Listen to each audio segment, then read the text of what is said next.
What's going on, everybody? Exceptional Gabe here, back with another edition of Exceptionally Animated. And today I've got a voice actor who needs no introduction.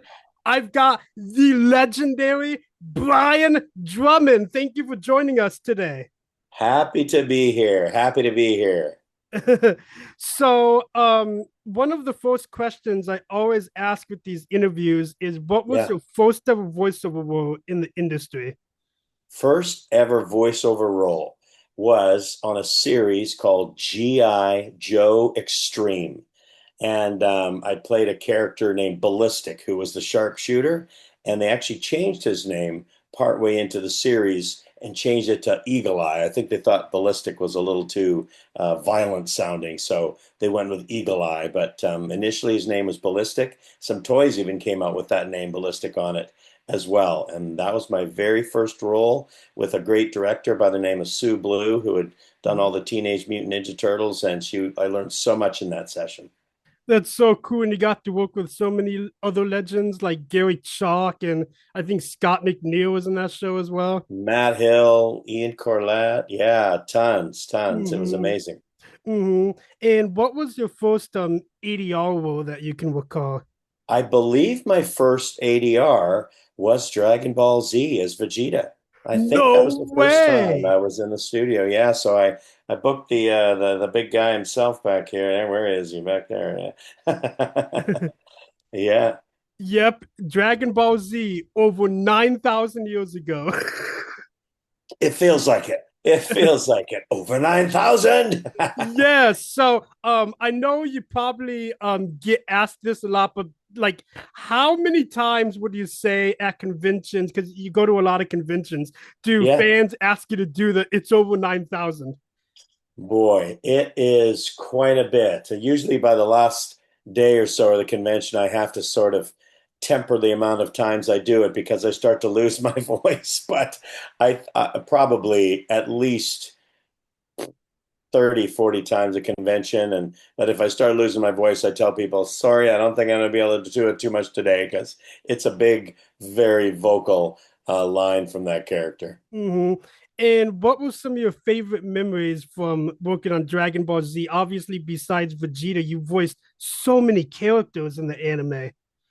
Yeah, well, it was pretty exciting, and I knew nothing about it, Gabe.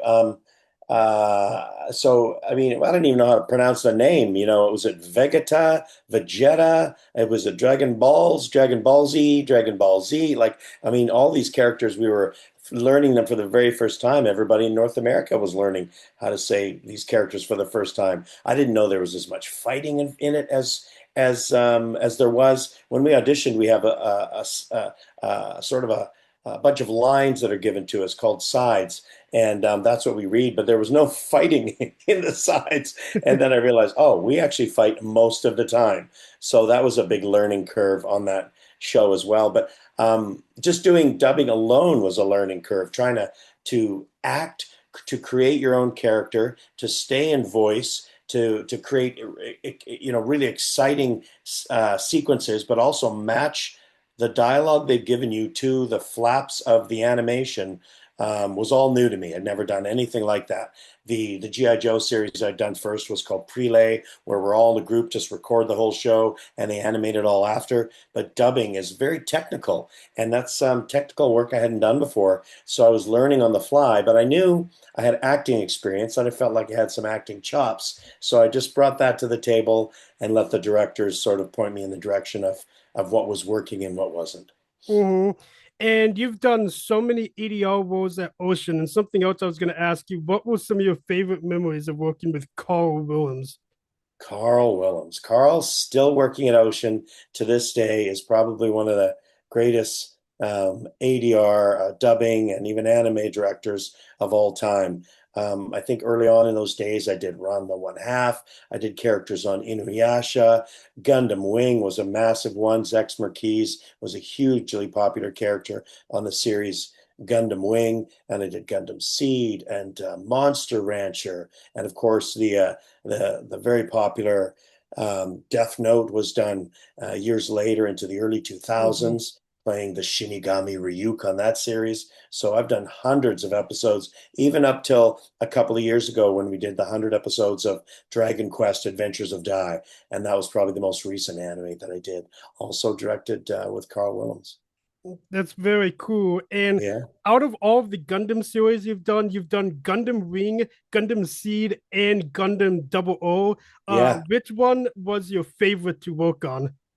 I'd probably have to say the first because Gundam Wing was my first. It was such an interesting series. I was doing it at the same time that I was doing Dragon Ball Z. So whenever my agent called and said you have a dubbing session, Brian, I was kind of excited and kind of not because if it was Dragon Ball Z, that was a voice trashing machine. All the fighting and screaming we had to do on it. So it was not the most fun show to work on initially. But if it was Zex Marquis on Gundam Wing, I was actually quite excited about it because he was chill, cool, calm, collected, and rarely got into any kind of fits of rage like Vegeta from Dragon Ball Z. So I'd have to say Gundam Wing as my first Gundam series was probably my favorite. And what a great character and great story, such a political storyline. Mhm. The work with Treize and his sister Elena and knowing his love interest and all the Gundams. It was a fascinating series to work on. In fact, yeah, I have something for you. Let me get it over here. Oh, wow. It's a Look at this. VHS I still have in Look my at that. collection. OG. That's some serious OG right there. So two other animes I wanted to bring up, which I think are Yeah. truly underrated. You were in Key the Metal Idol and Yes. Escaflowne. Remember doing those two? I do. Yeah. Key the Metal Idol. Hayato, I believe, was the character in that one. That was a really wild, probably one of the more aggressive and sort of adult oriented, more violent animes that I'd worked on. Not something that you were necessarily going to see on Saturday morning television at all. It was really sort of a darker series, kind of Black Lagoon as well in that range. What was the other show you mentioned? Key the Metal uh, Idol. Vision of Escaflowne. Oh, Visions of Escaflowne. That was fun because that was the first. I recall it being quite interesting because it was the first character I ever voiced that was kind of just my voice. I didn't have to put anything on. I didn't have to create the rasp and the sort of the angsty anger of Vegeta or sort of the lower, cool, calm, collected pitch of Zex Marquis. Or even Tiger the Wind and Monster Rancher was kind of deep and growly and very sort of Wolverine-ish. Alan Shazar from Vision of Escaflowne was just kind of me, just kind of a princely version of my own voice. Mhm. And something else I love about Key the Metal Idol, Key was voiced by Yeah, Nicole Oliver, who I've also interviewed. She did a yeah. phenomenal job in that Oh, show. she was great. Yeah, fabulous actor. We've worked together on so many things over the years. I think there's between her and Tabitha St. Germain, there's probably the two actresses that have played a wife of mine in animation the most, like many, many times where we play mom and dad in some series. Yep. That would for sure, lots of times. Yeah, one show that I have in mind is Crypto the Super Dog, which is another Yeah, favorite of mine. You were, of yeah. course, Kevin's dad and Streaks the cat. And Streaky, yeah. I just signed something, Streaky the Cat print for someone at the last convention I was at. And he was such a fun character, that sort of really sort of high, raspy version of stuff that I'd done.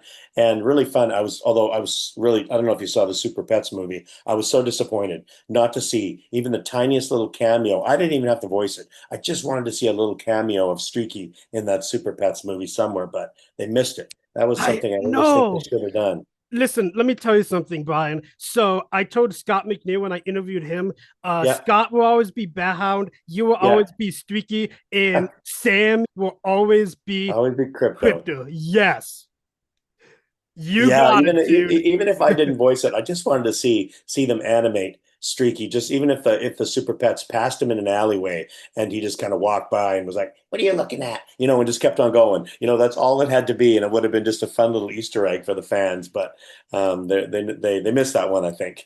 Yeah. So anyway, another show you worked on that I also think is highly underrated. You were in Sonic Underground. You got to voice Knuckles. Knuckles, that's the very first voice, the first time Knuckles spoke in anything, I believe, the OG voice. So he made sounds and stuff in some video games, but the first time he actually spoke in sequences was in Sonic Underground. And that was with Jaleel White, who was in Family Matters. He was a superstar at the time. Steve Urkel, did I do that? And he played all the three other leads, Sonic and Manic, and they pitched his voice for Sonya. Knuckles wasn't in a lot of them, only a few episodes in the middle of the series, but it was fun to sort of set the tone for such a iconic character almost 20 years ago of who we see so much of now. Mm. And that was, of course, Geek Entertainment. Another Yeah, yeah, Geek Entertainment show you did. I don't know if you were in mini episodes, but you're in Sabrina the Animated Series. Remember I doing that show? was. Yeah, I did do a few of those. I can't remember even some of the characters. I tended to play. My career has sort of been so many character voices, like so whether it's the villains or the anti-heroes or the sidekicks or the comic relief, I've always found a way to sort of fill my working time playing characters that can fit in everywhere. I've not often sort of played a hero that was like the main guy in every episode of something, but I managed to play lots of characters in multiple episodes over the course of my 30 plus year Mm. career. Yeah, there was a couple of shows where I just played various voices. Another one that comes to mind. Remember What About Mimi? Yeah, yeah. Boy, you're bringing back the real old school stuff. Yeah, that was a great series as well. Some of those early ones that we worked on were so much fun because I was learning so much at the same time from some of the great performers that worked on those shows. And it was fun to come up with characters on a prelay session using the director and the other cast. And sometimes you get to tweak what you're doing and come up with new ideas. It's so fun to work in an ensemble where everyone's in the room at the same time, as it was with What About Mimi? And Kiara voiced Mimi in that show. Kiara Zani is Yeah, another favorite of mine.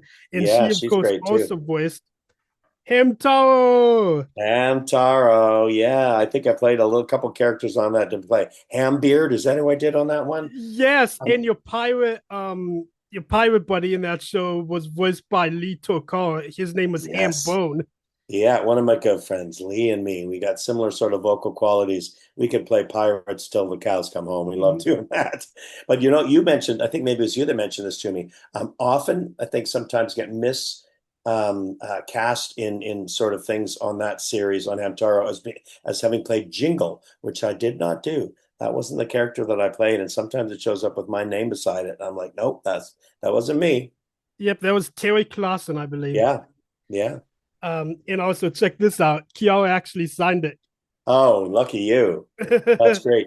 Kiara and I are fellow golden retriever owners. I bumped into Kiara the other day. We were both walking our golden retrievers at the same time and passed each other in our neighborhood. So that's fun. Oh, I love that. That's adorable. I love dogs too and cats. Hmm. Yes, like Streaky.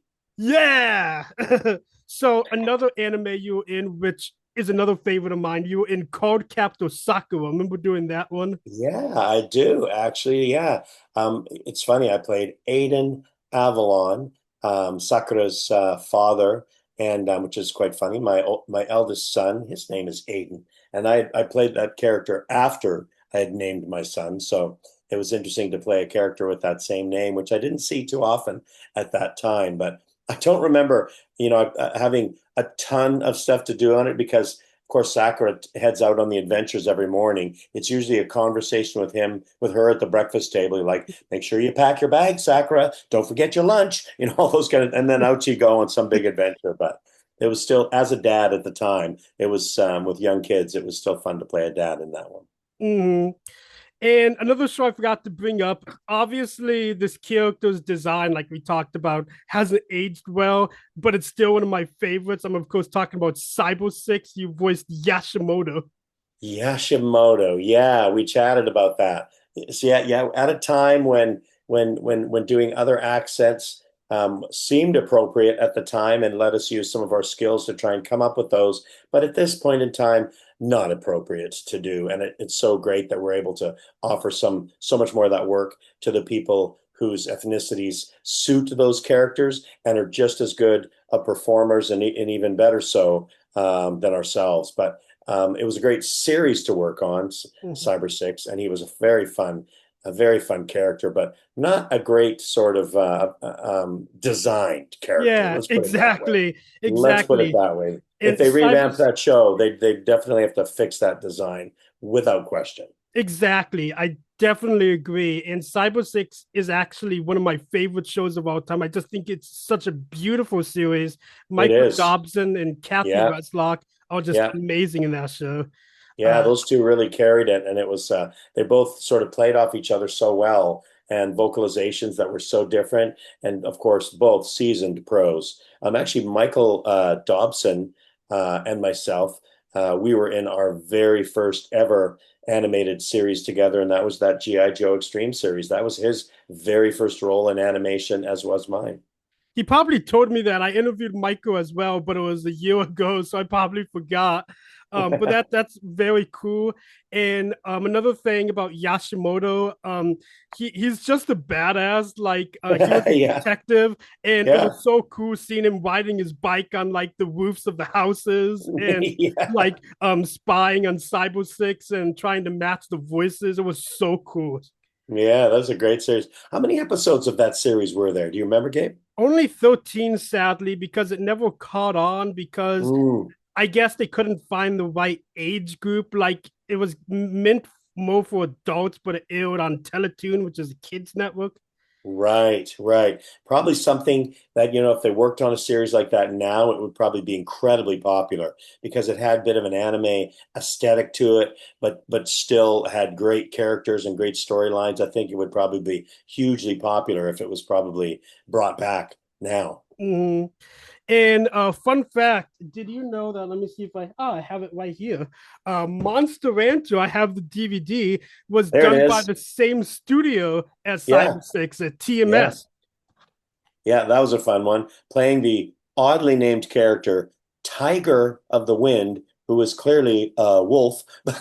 I was like, okay, his name is Tiger, and he looks like a blue wolf. Okay, okay, I'll go with it. It's a crazy series. I loved his relationship with Hare, Sam Vincent's character Hare. They hated each other so Yeah, much. They were always at each other's throats. yeah, Even though me and Sammy are great friends, it was fun to sort of play off of the work that he was doing, and I was such a grumpy sort of character, and he was just as well that they just sort of were constantly at each other and fighting, and young Andrew Francis on that series as well, Scott McNeil, Richard Newman, just a great cast. yeah.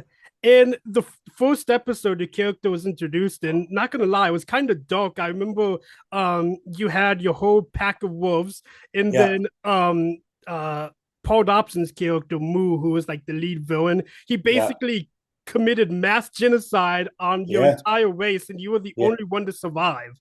yeah, yeah. Although later in the series, I believe he comes in contact with his brother or something later on. Like there's some survivors must have come out of it because there's Yeah. a couple of wolves that appear, and I can't remember if Scott played one of them. But yeah, it's dark. It had some dark moments, but then ultra silly stuff too. With Suezo was hilarious. That Scott's character on there was so fun.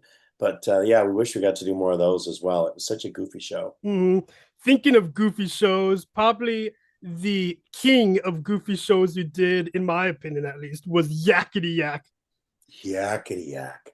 Yeah, how often can anyone say? I bet you there may not be a human around except for Michael Dangerfield, who was also a pineapple. When your father is a pineapple in a bowl, and I was a little boy that was a little boy with a pineapple head, and whose best friend was a giant yak. Also Lee Tokar, a good friend of mine, and wonderful Andrea Libman, who was also in that one. What a fun series, but so goofy and such fun dialogue and comedy bits. That was probably one of my first real full-on kind of comedy shows that I got to do. And one of the first times I started, I played a lot of deeper sort of, like with Zex Merkees and Tiger of the Wind and Vegeta. And that was one of the first times I started using some higher pitched voices because Keo, he was way up here as well. He was pitched really high, and I ended up starting playing a bunch of voices like that on a few shows, like Streaky and Mm. Crypto and Keo. And there's another character on Nerds and Monsters named Lyle that I played that had a similar tone, but some characters that were in a higher pitch zone that I wasn't using as much that all of a sudden I found was in need on some series. And thinking of, all of the deep voice characters you voiced, Yeah. another one you got to do, which I think is so cool, you got to voice Dr. Claw and Inspector Gadget at one point. Man, that was just sort of a dream come true because I remember watching Inspector Gadget and watched it with my kids and watching it when I was younger. Don Adams, of course, I knew from when I grew up. He had his own Get Smart, incredible TV series. And Mm-hmm. then to work with a legend like Maurice LaMarche, who does such a fabulous job as Inspector Gadget. And initially, they told me there wasn't going to be that much Dr. Claw because they were going to have other villains, and Dr. Claw might just show up maybe once in the beginning, and then we'll do other stuff. But then they just kept writing him into more scenes and more stuff. So it was a real workout because it wasn't that often that I was going sort of that low with these sort of "I'll get you, Gadget, Mad Cat," that really deep sound. I had to work to produce that, and it's so breathy. It's hard to do a lot of dialogue with it. So it was fun and interesting, but it was a real fun cast to work with too. And Colin Murdoch was in that as well. He voiced Professor Nozar, who was kind of a French character. Yeah, yeah. Colin's awesome as well, by the way. Oh yeah, Colin. There's the other guy. I believe Colin Murdoch, Michael Dobson, and myself on GI Joe Extreme. I think that was all our first big prelay show. All three of us together on that one. Well, three of you are some of the best in Vancouver. So, what We a learned show so to much come on out. that show, maybe because we had such great castmates and Sue Blue, such a stellar director. We got some great early training. So another fantastic anime you were in Mega Man NT, which again starred Andrew Francis. Yeah, that's true. That's true. I can't. There were so many of the different men that I played: Skull Man, Whale Man. Did I play Snake Man? Fire? Like there was like three or Heat four of them. Man. Heat Man. That's who it was. Yeah, Heat Man. Yeah. Also a fun series. I did not know. I wasn't as aware. I knew it was a video game as well, but I wasn't as aware of that many of the characters in the Mega Man world. But it was fun to work on that anime version, that dubbing version, and come up with multiple sort of different characters that they needed that they sort of threw at me. Hey, Brian, we want you to play this one. Can you do this one now too? And I was like, sure, sure, whatever ones. It's a fun series, and they're such iconic roles to look back on right now. That's for sure. And I was always wondering if you're in this show, because this is one of my favorite shows to use a Vancouver cast. Were you in Dragon Tales? Dragon Tales. I feel like I may have done like one guest appearance, maybe, because I have a memory of being, because it was two young kids on it, and I know Kathleen Barr was on it, and I feel like I have a memory of being in the room for something, but I can't remember what the character was.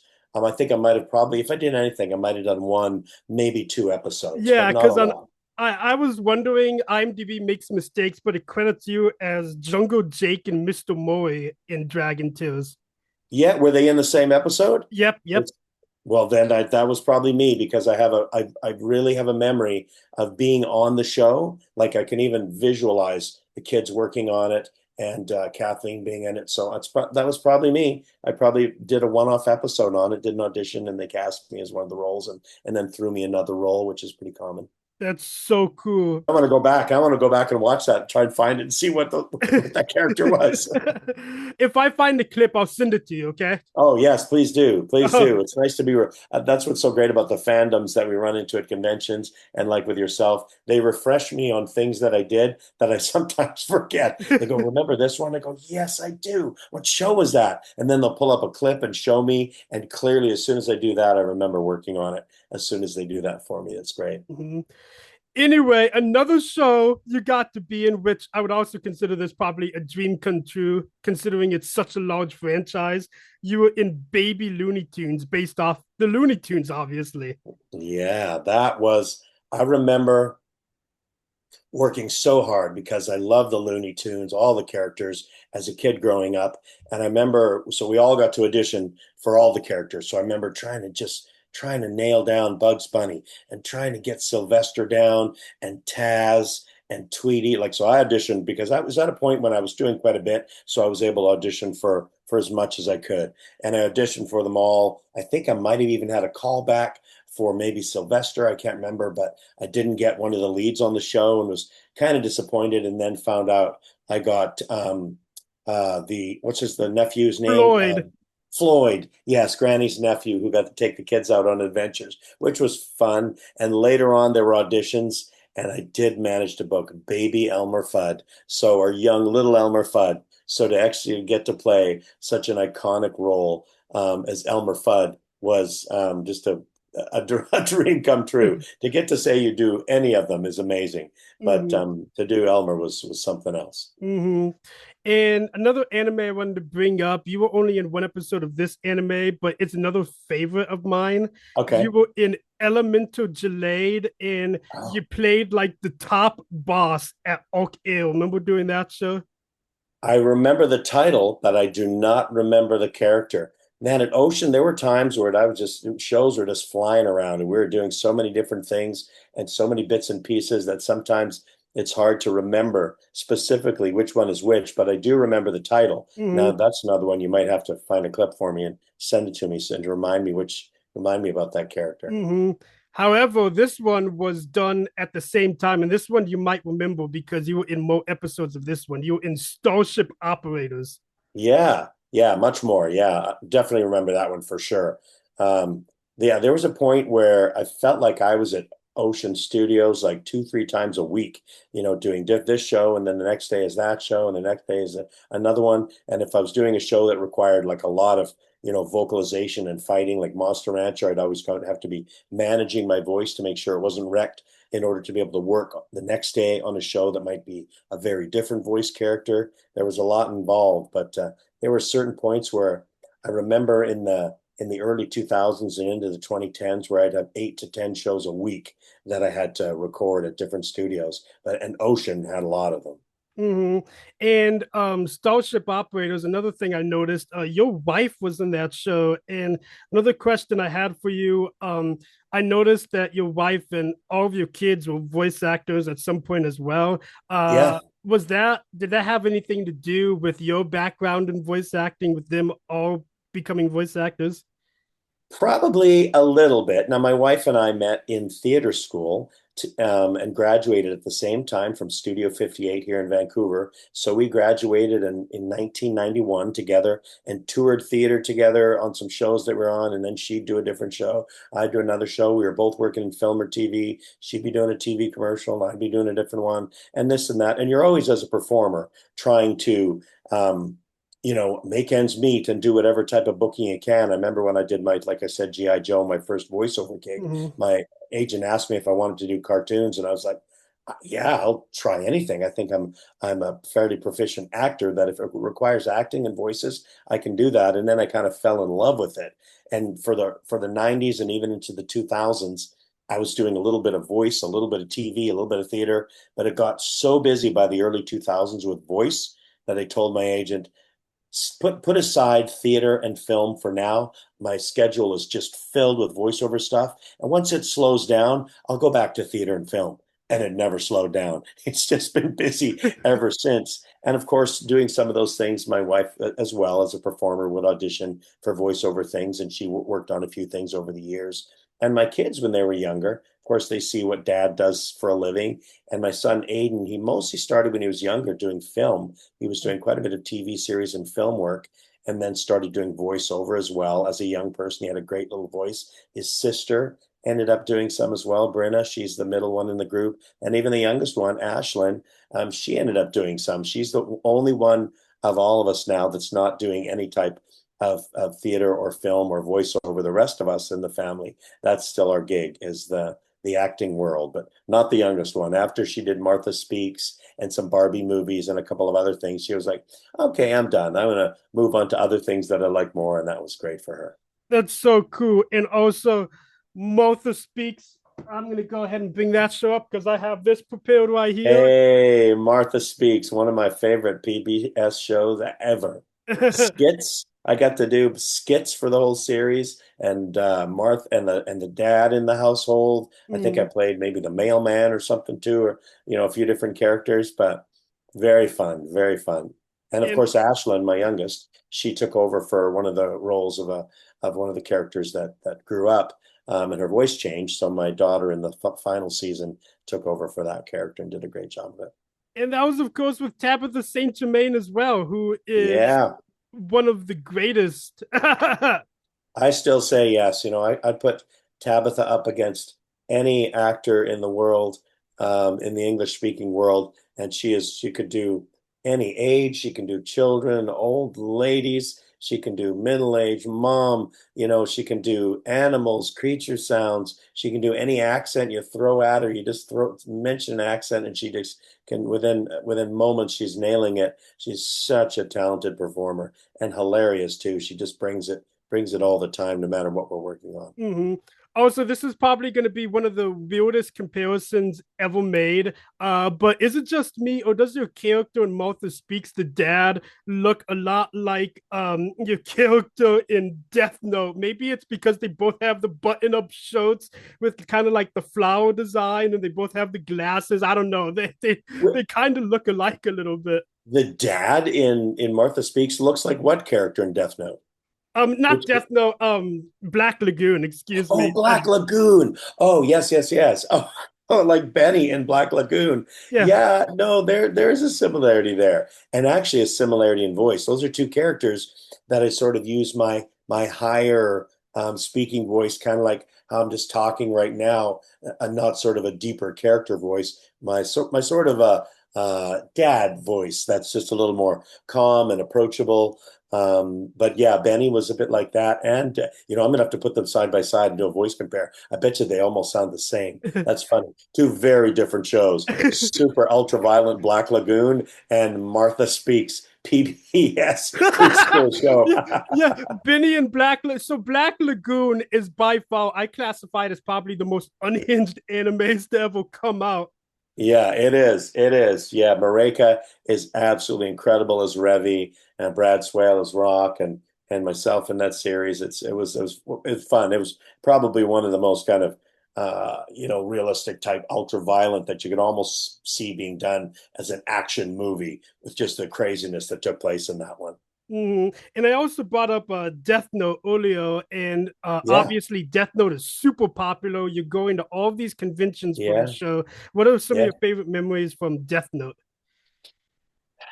Wow. Favorite, I think the casting process was probably one of my favorite memories because, and this is one I tell people, even yourself in life and anybody out there listening to this, to go ahead and ask for what you want.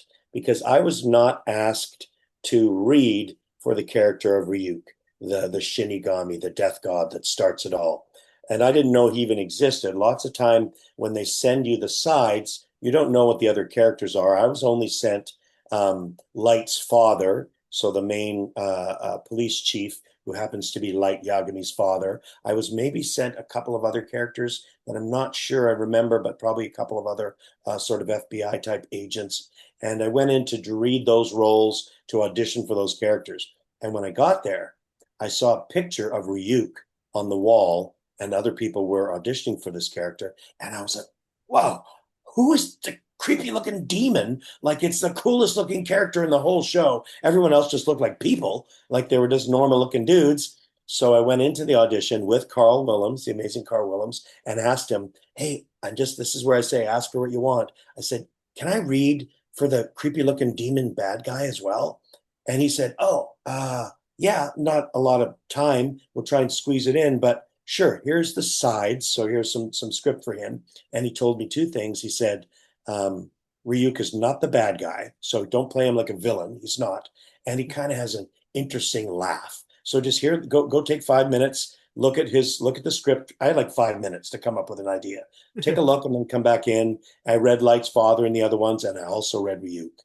And I booked Ryuk. That's the part I got after I put together my idea for him.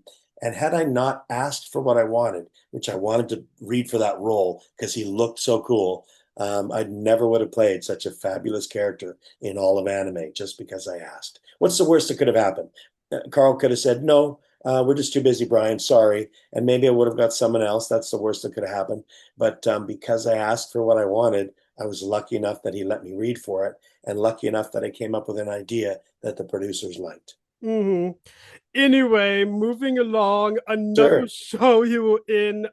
This show is also underrated, and Lee was in this too. You were in George of the Jungle.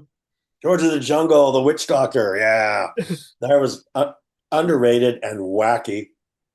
Funny, incredible comedy. Paul Dobson in that one too. Yeah, what an insane series. And the Witch Doctor, of course, was nuts in that one. But fun, full on comedy. I love the shows where we got to just kind of, find any place there could be a joke and just make it happen. And Lee was perfectly cast for that role. He just did a great job in it, and we had so much fun. That was one of the first shows that we were on. Worked a lot together, sort of in studio together all the time. Hmm. And moving along, another anime you were in. This anime is also underrated, and it's based off another popular franchise. You were in Powerpuff Girls Z. Remember that show? Yeah, I do. I do. Yeah, that was kind of an interesting version of the Powerpuff Girls because it was a hit series already. But to come back and be part of it in any way was pretty fun. I was glad to. Michael Dobson did a great job as Mojo Jojo as well, and all the cast members. But what a fun series. Yeah, whenever those shows come along that are already a hit and you get to sort of add your voice to it in some way is pretty exciting. And you played Pancho, didn't you? I did. Yep. Yeah. Anyway, another show I can't believe I forgot to bring up.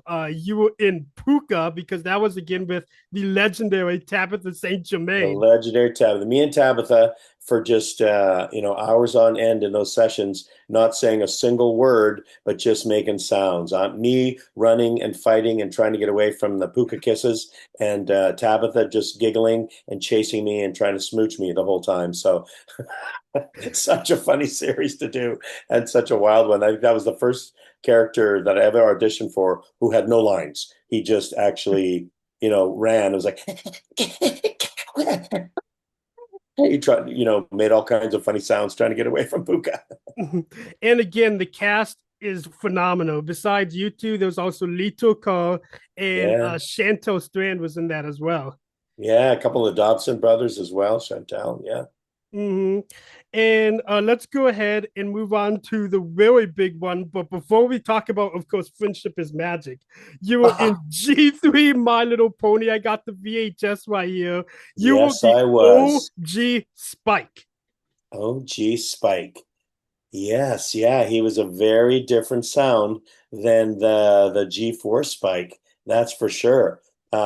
It was a fun role to do, and I always so we bring up the fun we had because we did the live action touring theater production as well. So Mm. there was a touring show with everybody in pony costumes, and Spike was a big part of it. It was sort of this tea party, and we got to do all the singing in studio. I was not in the Spike costume on tour, but I did all the vocalizations for it. And he was so much different than what they moved on to with Spike being much more like a little boy. He was an sort of an old, almost English sounding professor and learned character that was there to teach the Mm. ponies all the things they needed to know about how to be good ponies. Mm. And you had kind of the hoity-toity voice. Yes, yes, Master Heathbutton, Gisbutton, Heathspike. Yes, of course. What we need to do is keep your pinkies up when holding your tea. And you were also in the Runaway Rainbow, and that was when Rarity was introduced. And what I think is so funny is Rarity in the Runaway Rainbow was voiced by Kathy Westlock, who would go on to Yes. voice Spike. Oh, wow. I didn't even think about that. That's funny. Yeah, that's funny. She'd go on to voice Spike and Tabitha on to voice Rarity. Yeah, Mm-hmm. very well. I got to play so many shows, so many characters in G4. What a fun series to work Mm-hmm. on. Yeah, and G4, you were most notably Carrot Cake, but you also like Filthy Witch and Double Yeah. Diamond. What Sheriff Silverstar, Aoi Zodal, Yeah. Yeah, a pile of characters. So many different roles over that period. Time Turner when he first appeared, Caramel but I know Carrot Cake was the first one, the very first one. I'll tell you a fun story that about this series. So it was early on when Carrot Cake um, first showed up, Hmm. and Peter New and I were both on the show. Peter was playing some random pony character, and I was playing Carrot Cake. And at the end of the session, they asked Peter and I think we were the only two male actors there at the time. They said, "There's another character coming up on the series. Doesn't really say very much, like one word. We just like you both to come in and sort of do it a couple of different ways, and we're going to pick one of you to do it." So I didn't really think much of it, but it was this character called Big Macintosh. So Peter goes in and says the one word, and I went in and said the one word, which of course we all know was "yep." And I said, "Yep, yep, yep." I said it a few different ways. Peter went in, said it a few different ways. Terry Klassen came out at the end of the session, goes, "Yeah, I think they decided they're probably just going to go with Peter. So both great jobs, but I think we'll go with Peter." And I was like, no worries, probably some one-off character that says one word, no big deal. And then he becomes such a big character in the series. I was like, man, I should have done a better job with my yups. I really would have liked to have that role. That is so funny. And you were Yeah. also in Littlest Pet Shop, which is Yeah, another favorite of mine. You were in both Littlest Pet Shops, I actually. was. Both of them. Yeah, I played a lot of little critters in Littlest Pet Shop. I'd have to go back and probably make a list of all the little critters I played, from lizards to octopuses to squirrels to cats to there's a ton of them. The one I remember the most was Shivers the Squirrel. That was in the. Shivers. Yeah, he was pretty great. Yeah, I remember Shivers. I actually have a print of Shivers that's at my conventions, which I've signed a couple of times from Littlest Pet Shop fans. And in the second one, you were like Clicks Monkey Food and Captain Giltodo. Yeah, yeah, yeah, a lot. No, it was so fun. That's a famous, toy franchise. So obviously a fun series to work on as well. Most definitely. And you were also in Dinosaur Train, I believe, as well, which is another amazing show because Craig Bartlett is so talented. Absolutely, such a great songwriter and creator. Just a fun series to where Aiden, my son, got to be Aiden, and Brenna both were on that series with different characters over the years, and I got to play a number of characters over the years. Craig was very generous to me, and I played fun roles on that, and went on to play some other characters in other series for him too. But Dinosaur Train was really fun, and actually working with Ian and his kids on the show, Kathleen Barr and her son and daughter. Like, it's just fun to work with the Mhm. kids. And Craig was so great with directing them too, doing the songs on those series. They're always just a blast. So anytime I got called in to work on Dinosaur Train, it was a treat. And you also were in Ready Jet Go, correct? Yeah, Face 9000 on Red Jet Go. Absolutely. With pretty funny. Creating the one of the world's most famous anime memes of over 9,000, and then I could play the character Face 9000. So very interesting. We should have found some little connection. We should have had a little Easter egg for the fans on there. I never thought about that. That's so freaking funny, dude. Over 9,000 to Face 9,000. Yes. So another underrated show you're in, remember Kid versus Cat? Oh man, Aaron Matthews. She's just a superstar.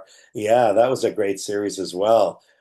Just playing any of the characters, and those two brothers, those two goofball brothers on that series. And it was I like that. Like some of the slapstick comedy shows, we just never got to do enough of them. So whenever ever I had an opportunity to be on one and play around and just be silly and ham it up and make jokes, it was an absolute joy. hmm And you were also in Rated A for Awesome. What were your Yeah, memories of yeah. working on Rated A for Awesome? Yeah, well, of course, and that one was with my buddy Sammy as well. We had a blast on that series, and such a goofy character, but fun. Oh man, you're bringing up all the old school ones that sometimes I forget because they're just they don't stay at the front of people's minds as often. But here in Canada, we the kids just grew up with all those great shows. Yeah, and Colin Modoc, of course, voiced like the Swedish kid in. Yeah, Yeah, he yes. He was the Yeah, funniest in my opinion. yeah, me and Sammy and Colin. Yeah, it was just and such goofy, crazy dialogue. But Nerdcore was great for me as well. I worked on so many different Nerdcore shows. Mhm. It was just awesome. And you know what other show you got to do with Aaron Matthews? You got to do The Pack is Back. Yes, Yeah. I did. Man, I did. Aaron and I have done a bunch, and yeah, with and also I don't know if you saw Geronimo Stilton. Did Yes, you ever see Geronimo any? Stilton. You got to Yeah, voice the she. lead. Yeah, that was one of the first times I ever played the lead where I knew I would be in every episode because my name was in the title. So, and I did that one with Aaron Matthews, who played my wonderful little nephew Benjamin. Yeah, Mhm. and Uh, Richard Cox, of course, was on it. He was hilarious. yep. So in Pac-Man and the Ghostly Adventures, that's another favorite of mine. What were some of your memories of working on that show? Well, I mean, when do you get to play any characters with the name Buttface and Butt was the other Buttface and Butler? No, Butler and Buttface, those two guys, and Clyde, who was just dumb as a post, but cute as ever and still silly Mhm. and fun. It was great, and that's a famous series as well. To get to work on some of those franchises that I knew as a kid because Pac-Man was something I played. Mhm. Pac-Man, Mrs. Pac-Man. So to be voicing characters like Clyde that have existed for so long is just it's dreams come true when you get to do things like that. Mhm. And I have another plus to show you. You Oh, were let's hear in this one. Kate and Mim Kate, Mim. Kate and Mim Mim. Wow, there's another one with my buddy Lee Tokar, also doing just an incredible job By the as way, Mim Mim. this plus right here, it talks, but it doesn't have Lee's voice. It has some great big phony. Oh no, I that's know. brutal. I That's brutal.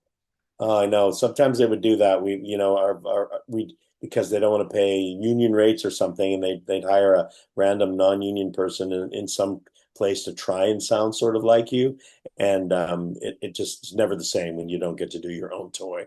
It's always like, come on, know. Oh, I can see the lightning behind you through the window. It must be really stormy there. Oh yeah. I just saw So lightning flash. yeah. Yeah. So voicing Gabo in that show, what was some of your favorite memories of voicing Gabo in that show?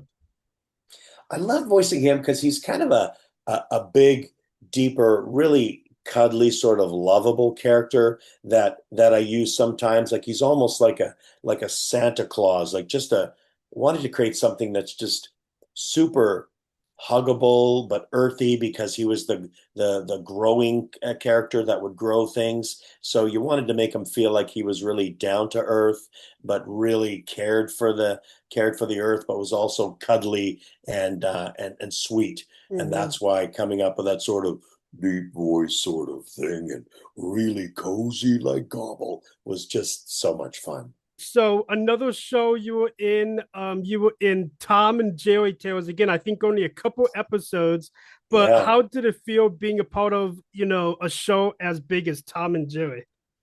that's another one of those things, game. It's like I have to slap myself to sort of when I realize the franchises that I got to be a part of, like Tom and Jerry and Pac-Man, and you haven't even mentioned I played a Wolverine in 5 different movies, and I played Venom in Spider-Man Unlimited, and played some of these characters that I've sort of almost forgotten how what massive franchises they were from, but I still got to be a part of it. Or Looney Tunes with Elmer Fudd, right? Just things that have been a part of my history as a kid growing up, Mhm. like Wolverine and Venom and Elmer Fudd. But to be part of it when I'm an adult and a voice actor is it's a dream come true, is what it is. Mm-hmm.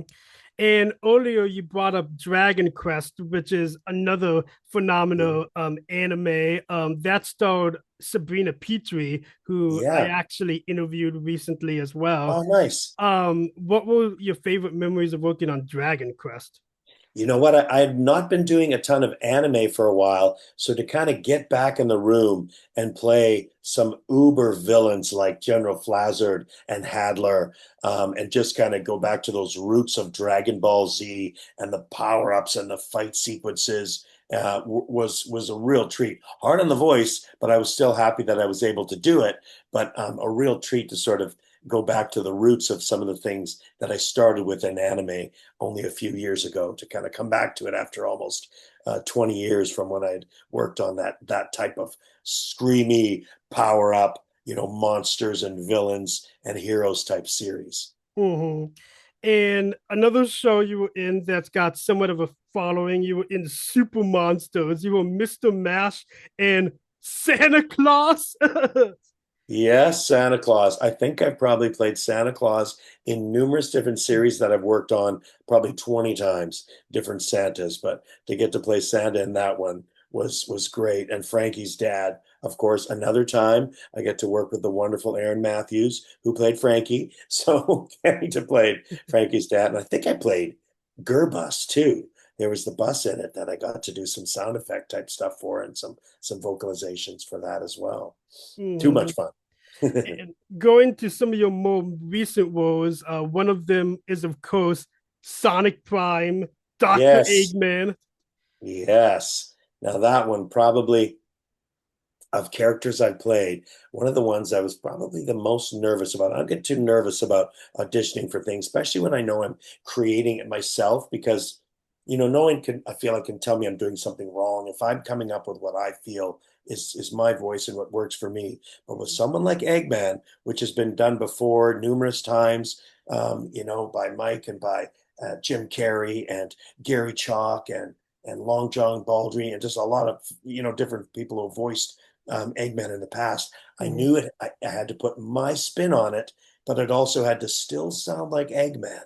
So it had to be Eggman in that world of how his voice is, but also in my own version. And I was very happy that the Sonic Prime audience liked it, and we're happy with how it turned out. Mm-hmm. And you were also in Redfish Bluefish, which was amazing because you got to co-star with Andrea Libman. Once again, we got to be together and work on that show, just making crazy little sounds together. It was a blast. I've worked with Andrea since she was just a little kid. She was probably 10 or 11 years old when she was working on some of the stuff that I first started on in the very early 90s. And then to be two adults getting to play preschool show characters Yeah. like Redfish, Bluefish was such a treat. And of course, Dr. Seuss has just been a famous and incredible part of my family for all of my kids as well. So I love that I'm able to give that to the kids that are out there now. Mm-hmm. And another anime you were in that I forgot to bring up, you were in Nana, which I've been watching recently. Yes, Uh, yes. You wouldn't believe at conventions how often Yasu is getting brought up as a really popular character. I mean, he smokes a little too much. He probably should quit that habit. But he's probably, I would say, the coolest guy I've ever played. Like, he is so cool and mhm. so laid back and just chill. He's got the Such a shades on. the shades and the cigarette, but that's a popular series too that a lot of the anime fans have found and have been asking me to get a print so that they could get signed, but I don't have one yet. He's on my main poster of characters, but I didn't have a print for him yet. So I have to get that done because I'm just every convention now, a few people are coming up and said, "You were in Nana," and would mention Yasu. So I think I'll have to get it done. He's a popular fella. And again, so talented. You got Rebecca Shoikret and Kelly Sheridan voicing the Yeah, two Nanas. yeah, Like, yeah. you couldn't Dude, ask for better Nanas out there. oh no, no, they're just great performance. Sam Vincent's in that series too. Like it's a great show. And that was one we did quite a while ago, but it's nice to do sort of one that's a little bit more of a rom-com, more of a romantic, not comedy so much, but more of a romantic relationship-based show, which we hadn't really had a lot of at that time. So many more things were dragons and mech suits and fighting and powering up, but that one's just real people in real scenarios in real life. So it was fun to do. And here's a show I'm willing to bet that no one remembers because it was a pretty zany show. Remember the Cramp Twins? Oh, wow. Yeah, that was a wacky show. I think I maybe only did an episode or two in it, but that was a fun one. Really very different and a different animation style as well. Yeah, Mhm. boy, you're bringing up all of the ones that I'll have to take a look through my resume to remind myself of these shows. Hmm. And this show was around the same time as Cramp Trends, and probably not a lot of people remember the show either. You and Coconut Fred, remember doing that show? Coconut Fred. That was the one I was just talking to. We were in, where were we? What was the convention? Oh, London. I was in London, England, and Rob Paulson was at that convention as well. So we were in a transport vehicle together, one of the limos that takes us to and from the conventions. So Mhm. we were talking about when we had worked together. He's a great friend, of course, with Maurice LaMarche, so they know each other very well from Pinky and the Brain. And I worked with Maurice on Inspector Gadget, and also Maurice was on Sonic Underground. Mhm. Um, and then that was the first time I worked with Rob Paulson, who played Coconut Fred, and I played Lemony or Lemon. What's it called? Lemon Wedge, Yeah, something like Lemon that. Wedge. Yeah. Lemon Wedge. That's what it was. But that was a wacky show, trying to kind of ride the coattails of the craziness of SpongeBob. I think someone wanted to, there were some network executives in a room that said, "Give me the next SpongeBob. I want the next SpongeBob. It's a hit TV show. Make me something wacky like that." And someone came up with the idea of fruit. Instead of talking undersea, starfish and sponges, let's go with talking fruit on an island. And didn't get very far one season, but it was still fun to work with David Kay and Rob Paulson and all the great cast members that were on that series. I mean, if you thought, Yakety Yak was like a SpongeBob show, Coconut Fred is even more like a SpongeBob show. It is, yeah, no, absolutely. It was right in line with, and of course, very early in his career of voice acting, one of his first shows, Eric Bauza was on Yes, that series. He played the two bananas, Slip and Slide, and that that's was the right. first time I met Eric. Was way back when we worked together on Coconut Fred. Hmm. Anyway, the last show I'm gonna bring up for the night, I think it's a fitting show since it's on your hat. You were in Super Team Canada. There it is, Super Team Canada. Yes, we recently finished the second season of it, so there will be another season of that wacky show coming out. Very fun to work on a sort of a Canadian-based series, really poking fun at Canadian humor, and with a couple of superstars with Will Arnett and Kobe Smulders in it, and Kevin McDonald as the Prime Minister, and our Vancouver cast with Kira Morgan and Venus Sood and Charlie Demers. Really fun series. I can't wait to see the second season. And we don't often get to do adult comedy here in Vancouver. So it's fun to do a show that was actually adult comedy, not meant for kids at all. So we really got to not have to pull the punches and just be really adult, quote, adult silly on this one. Yeah. And again, the amount of talent you got on that show, besides like the big, celebrity voices, you also got like Yeah, Sam Vincent and yeah, Travis Tono was in that show. yeah, And Travis. Jason Simpson, who I recently interviewed, got to be in an Yeah, episode.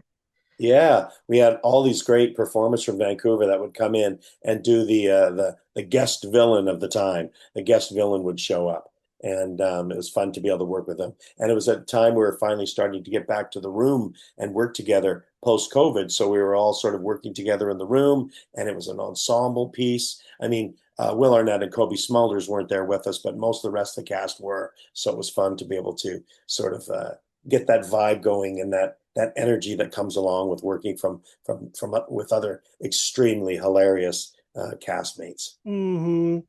Anyway, let's go ahead and wrap it up. But I got one final question for you, my Sure, friend. Okay. fire away, good. All right. So, to all of the fans and everyone who supports not only your work but just the work of the Vancouver voiceover industry in general, what do you have to say to everyone who supports all of you? The biggest thing I can say is got to be thank you. The support we've been given from people like yourself and the communities that of incredible cosplayers and animation collectors and fans of animation and artists that we meet at the conventions and through forums like this is just unbelievable. It sort of fills our hearts with joy every time I get to go to a convention and meet the fans or talk to them like yourself. And especially when, like yourself, you bring up some of these shows that I've almost forgotten doing, but still meant something to someone back in the day. Even though I've done a lot of it, it's heartwarming to be able to talk about those things and relive some of those great moments with the people who watched it and myself, the person who actually did it. Hmm. And that's one of my favorite things about doing this podcast, Brian. I love bringing up these obscure shows that no one ever Yeah, talks about because usually, people talk about like, well, Friendship is Magic, Death Note, yeah, like very popular ones. But no one, yeah. when you ever going to hear someone talk about the Cramptons or any of those? Exactly, exactly. Who's bringing up the Cramp Twins? And then you have a conversation about it, and someone's going to dig it up and look for it, and maybe fall in love with it. Like the anime fans that haven't discovered Nana yet, and find their way to it, or Dragon Quest, or some of the older shows like Or again, Crypto, that Cyber Six, which I highly Cyber recommend to Six. everyone. Yeah, yeah, Cyber Six, all these shows. There's so many of them out there, and it's just great that we're able to, with most of them, find them online in one form or another, even if it's just to be able to watch a few episodes and see if it's something that we really enjoy. Also, one other thing I gotta say, you mentioned that you saw the thunder and lightning in the background. Yeah, I guess you could say, we got the thunder coming in on Exceptional Gabe because we got Brian Drummond on the podcast. bringing the thunder and the lightning. Yes.